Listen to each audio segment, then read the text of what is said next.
Welcome back for the miraculous journey of Edward Tulane. We're about to read chapter 4, where Pellegrina is telling a bedtime story to Abilene and Edward as they are in bed listening. Now remember, when Pellegrina the grandmother tells a story, there's always a lesson to be learned. And guess what? This is my favorite chapter to read in this book, and you'll see why in a moment. Once there was a princess who was very beautiful. She shone as bright as the stars on a moonless night. But what difference does it make that she was beautiful? None, no difference. Why did it make no difference? Asked Abilene. Well, because, said Pellegrina, she was a princess who loved no one and cared for nothing for love, even though there were many who loved her. At this point in her story, Pellegrina stopped and looked right at Edward. She stared deep in his painted-on eyes, and again Edward felt a shiver go through him. Ooh. Now, as we see, this is a picture of Pellegrina telling the story to Abilene and Edward. And remember the part where she stared at Edward when she said, because, said Pellegrina, she was a princess who loved no one and cared nothing for love, even though there were many who loved her. Why does she stare at Edward when she says that? And so, said Pellegrina, still staring at Edward. What happened to the princess? Said Abilene. And so, said Pellegrina, turning back to Abilene, the king, her father, and the princess must marry.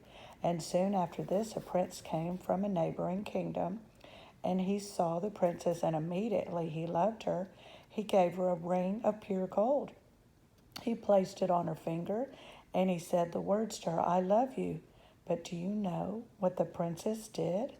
Abilene shook her head. She swallowed the ring. She took it from her finger and swallowed it. She said, that is what I think of love. And she ran from the prince. She left the castle and went deep into the woods. And so what? Said Abilene. What happened then? And so the princess became lost in the woods. She wandered for many days. Finally, she came to a little hut. She knocked on the door and she said, let me in, I am cold. There was no answer, so she knocked again. She said, let me in, I'm hungry. A terrible voice answered her. The voice said, enter if you must. The beautiful princess entered, and she saw a witch sitting at a table counting pieces of gold. 3,622, said the witch. I'm lost, said the beautiful princess. What of it? Said the witch. 3,623. I'm hungry, said the princess. Not my concern, said the witch. 3,624. But I am a beautiful princess, said the princess. 3,625, replied the witch. My father, said the princess, is a powerful king. You must help me or there will be consequences. Consequences, said the witch. Excuse the noise from my dogs in the background. She looked up from the gold. She stared at the princess. You dare to talk to me about consequences? Very well, then. We will speak of consequences. Tell me the name of the one you love. Love, said the princess. She stamped her foot. Why must everyone always speak of love? Whom do you love? Said the witch. You must tell me the name. I love no one, said the princess proudly. You disappoint me, said the witch. She raised her hand and she said one word, farfiggery. And the beautiful princess was changed into a warthog.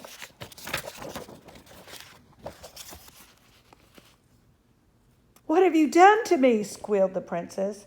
Talk to me of consequences now, will ya? Said the witch, and she went back to counting her pieces of gold.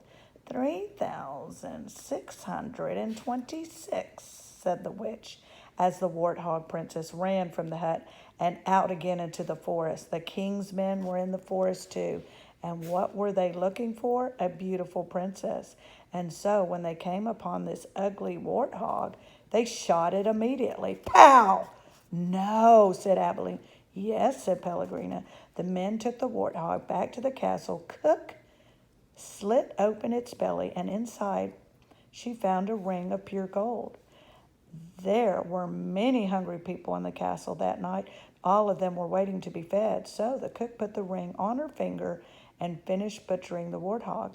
And the ring that the beautiful princess had swallowed shone on the cook's hand as she did her work. The end. The end, said Abilene indigently. Yes, said Pellegrina, the end. But it can't be. Why can't it be? Because it came too quickly, because no one is living happily ever after. That's why. Ah, and so, Pellegrina nodded. She was quiet for a moment. But answer me this. How can a story end happily if there's no love? But, well, is it late? And you must go to sleep. Pellegrina took Edward from Abilene. She put him in bed and pulled the sheet up to his whiskers. She leaned close to him and she whispered, You disappoint me. After the old lady left, Edward lay in his small bed and stared up at the ceiling. The story, he thought, had been pointless. But then most stories were. He thought of the princess and how she had become a warthog. How gruesome, how grotesque, what a terrible fate. Edward said, Edward, said Abilene, I love you. I don't care how old I get. I will always love you. Yes, yes, thought Edward. He continued to stare up at the ceiling. He was agitated for some reason that he could not name. He wished that Pellegrina had put him on his side so that he might look at the stars. And then he remembered Pellegrina's description of the beautiful princess. She shone as bright as the stars on a moonless night. For some reason, Edward found comfort in these words, and he repeated them to himself, as bright as the stars on a moonless night. As bright as the stars on a moonless night. Notice the simile there used to compare. Over and over until, at last, the first light of dawn appeared. Chapter 5. The house on Egypt Street became frantic with activity as the Tulane family prepared for the voyage to England. Edward possessed a small trunk, and Abilene packed it for him, filling it with his finest suits and several of his best hats and 3 pairs of shoes, all so that he might cut a fine figure in London. Before she placed each outfit in the trunk, she displayed it to him. Do you like this shirt with this suit? She asked him. Or would you like to wear your black derby? You look very handsome in it. Shall we pack it? And then finally, on a bright Saturday morning in May, Edward and Abilene and Mr. and Mrs. Tulane were all aboard the ship, standing at the railing. Pellegrina was at the dock. On her head, she wore a floppy hat strung along with flowers. She stared straight at Edward. Her dark eyes glowed. Goodbye, Abilene shouted to her grandmother. I love you. The ship pulled away from the dock. Pellegrina waved goodbye. Goodbye, ladies, she called. Goodbye. Edward felt something damp in his ears. Abilene's tears, he supposed. He wished that she would not hold him so tight. To be clutched so fiercely often resulted in wrinkled clothing. Finally, all the people on the land, including Pellegrina, disappeared. Edward, for one, was relieved to see the last of her. As was to be expected, Edward Tulane exacted much attention aboard the ship. What a singular rabbit, said an elderly lady with 3 strings of pearls wrapped around her neck. She bent down to look at more closely at Edward. Thank you, said Abilene. Several little girls on board gave Edward deep glances full of longing.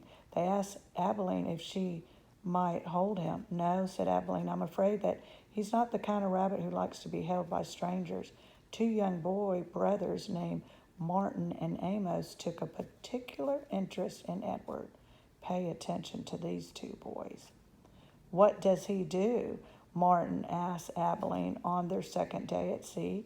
He pointed at Edward, who was sitting on a deck chair and his long legs stretched in front of him. He doesn't do anything, said Abilene. Does he wind up somewhere? Asked Amos. No, said Abilene.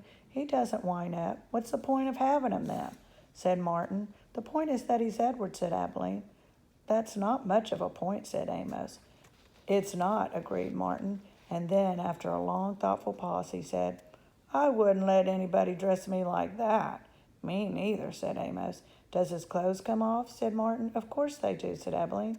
He has many different outfits, and he has his own pajamas, too. They're all made of silk. Edward, as usual, was disregarding the conversation. A breeze was blowing in off at the sea, and the silk scarf wrapped around his neck billowed out behind him. On his head he wore a straw boater. The rabbit was thinking that he must look quite dashing.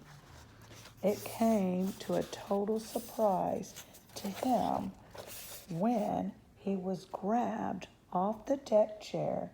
First his scarf, then his jacket and pants were ripped off his body. He heard his pocket watch hit the deck of the ship, and then he was held upside down. He watched the watch roll merrily toward Abilene's feet. Look at him, said Martin. He's even got underwear. He held Edward aloft so that Amos could see. Take it off, shouted Amos. No, screamed Abilene. Martin removed Edward's underwear. Edward was paying attention now. He was mortified. He was completely naked except for the hat on his head, and the other passengers aboard the ship were looking at him directing curious and embarrassed glances his way. Give him to me, screamed Abilene. He's mine. No, said Amos. Said Amos to Martin. Give him to me.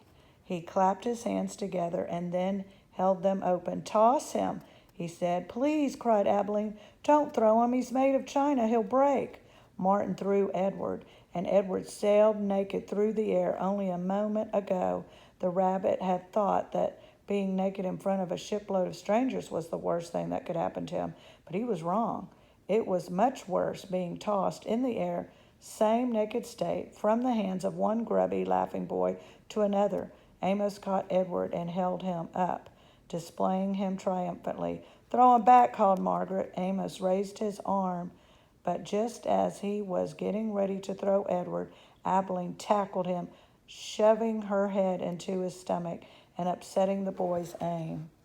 So it was that Edward did not go flying back into the dirty hands of Martin. Instead, Edward Tulane went overboard. Chapter 6.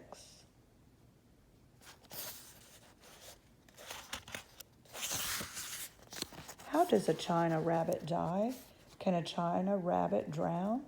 Is my hat still on my head? These are all the questions that Edward asked himself as he went sailing over the blue sea. The sun was high in the sky, and from what seemed to be a very long way away, Edward heard Abilene call his name. Edward! She shouted. Come back! Come back? Of all the ridiculous things to shout, thought Edward. As he tumbled ears over tail through the air, he managed to catch one last glimpse of Abilene. And here he is. He sank and sank and sank overboard. She was standing on the deck of the ship, holding onto the railing with one hand, and her other hand was a lamp. No, it was a ball of fire. No, Edward realized it was his gold pocket watch that Abilene held in her hand. She was holding it up high, and it was reflecting the light of the sun. My pocket watch, he thought. I need that. And then Abilene disappeared from view, and the rabbit hit the water with such tremendous force that his hat blew off his head. That answers that question, thought Edward, as he watched the hat dance away in the wind, and he began to sink. He sank and sank and sank. He kept his eyes open the whole time, not because he was brave, but because he had no choice. His painted-on eyes witnessed the blue water turning to green and then to blue again. They watched as it finally became as black as night. Edward went down and down, and he said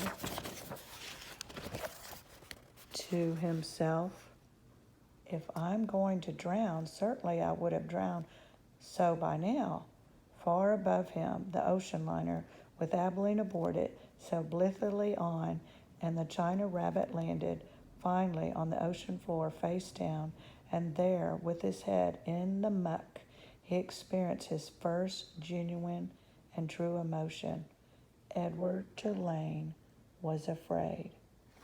Tune in next time as we read Chapter 7. What happens to Edward next?